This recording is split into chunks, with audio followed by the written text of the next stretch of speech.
Pamukkale is a fascinating place in Turkey.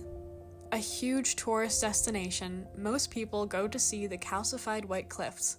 But the real magic I found wasn't in the turquoise travertines from the postcards, but in the paragliders soaring above the park, the cats at the local food stand, and most of all, the ancient city of Heiropolis that lies just above the hill. I got lost in the sprawling graveyard, walked the Agora gates lined with tall trees, and found monuments in the hills with no one else around. Swimming pools of healing water and 2,000-year-old amphitheaters made me feel like I was discovering a hidden world, and I'm so grateful to have gotten to explore this beautiful place.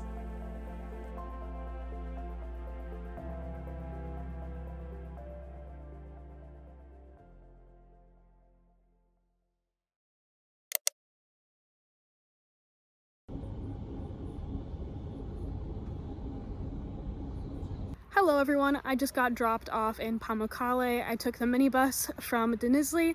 It was about a 20-minute ride for 24 Turkish lira, which is about 84 cents. Now I'm just walking up to my hotel for the night. My plan is to get some dinner and get some work done, and tomorrow I will have the whole day to enjoy Pamukkale.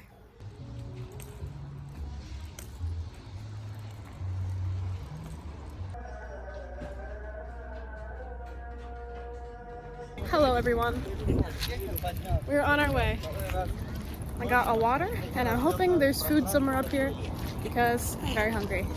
Everyone else is wearing like jackets and hats and gloves and stuff, and I'm just in a t-shirt and sandals. I don't know how I feel about this. I've heard the water can get kind of cold, so wish me luck. Hacker voice, I'm in. Only costs 700 Turkish lira. Now, you have to take off your shoes to walk on the actual calcium deposits here, so that's why I wore sandals. Make sure you're wearing shoes that can accommodate this. This is interesting because your brain makes you think you're walking on snow or ice, but it's not cold and you're barefoot. And it's very interesting to have a dichotomy in your mind. This stuff looks like coral, but then the walls look like different kinds of coral. Let's first talk about the main reason people come to Pamukkale. The name Pamukkale means the cotton castle, coming from the bright white cliffs formed by the mineral water from natural hot springs. These calcium and limestone deposits form travertines, or layered basins. These pools then filled with water that has been rumored to have healing powers for thousands of years. After paying about 30 euros, people can walk up the large white hill, but keep in mind that no shoes are allowed, and that there is water flowing down from the top.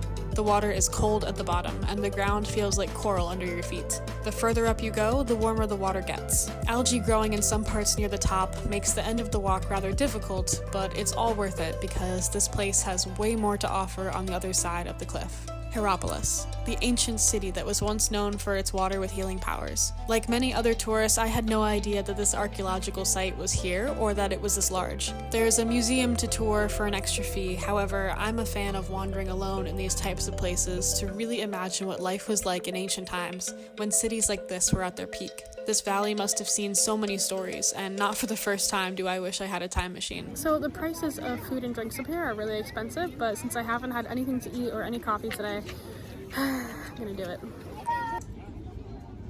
This place in general isn't just called Pamukkale, that's like the town, right? This park, this museum, is technically called Heiropolis.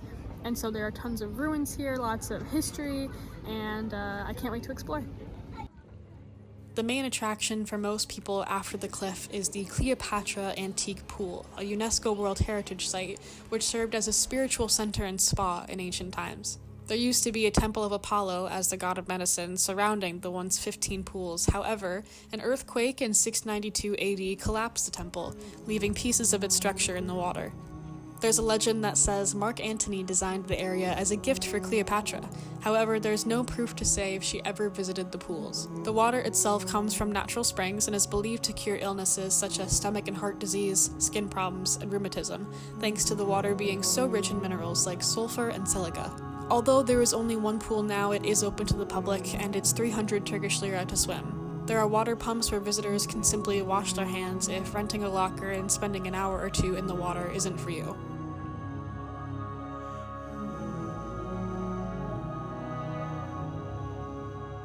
The open-air museum of Heiropolis, included in the entrance to Pamukkale at the bottom of the cliff, guides you through a few monuments, my favorite being a statue of Hades, or Pluto as he was known to the Romans, the god of the underworld, sitting just above what ancient people thought to be an entrance to his domain.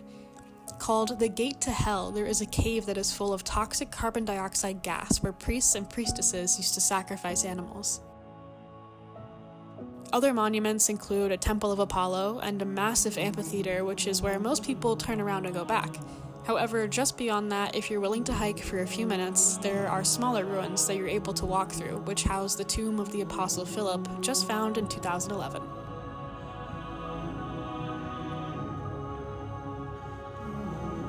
From the pools with healing properties to the tomb of an apostle to the entrance to the underworld, this site was quite an adventure. I spent the better part of a day exploring this place, but I feel like it has more to offer. So, if you're going to Pamukkale for the postcard white cliffs, don't forget the ancient city waiting for you just over the hill. Well, everyone, that is it for the Pamukkale vlog. I've had so much fun. It was very short. However, I highly recommend. This was a highlight of my trip so far. As always, like if you like, comment down below any thoughts, questions, concerns. I love interacting with you. And subscribe to see more because my trip is only about halfway over. Thank you so much for watching, and I hope you all have a great day. Bye! Two roads diverge in the yellow wood, and I always take the path that you probably shouldn't take.